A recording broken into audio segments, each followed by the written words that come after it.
Dạ. Nó sang bát tôi rồi. Mà. Mà.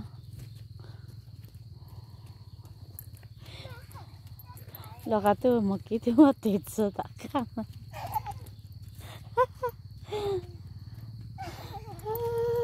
Hai tuổi á nhỉ.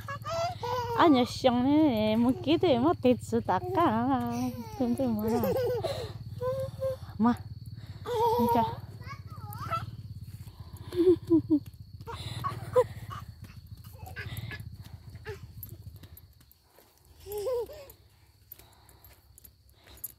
Xong rồi là nhìn chút tiền chính tắc á.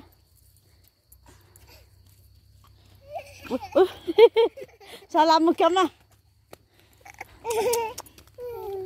Một cái. Salam một cái.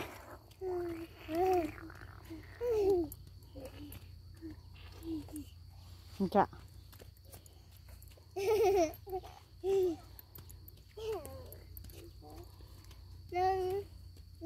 괜찮아, 살아.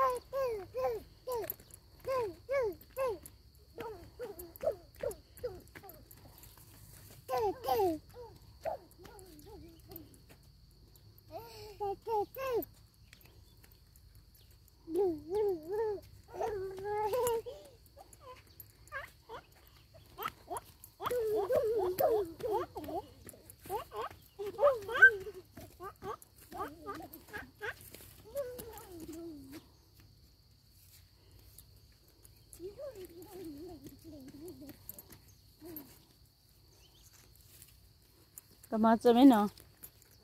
Cầm má chứ?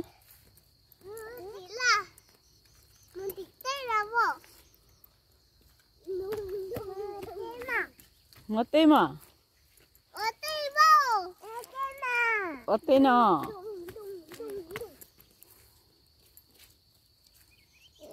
Ngka.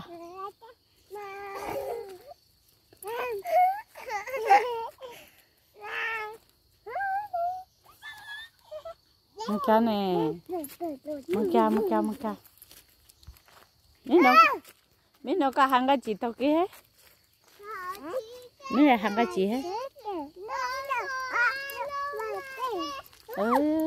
Bằng rồi. Ngka.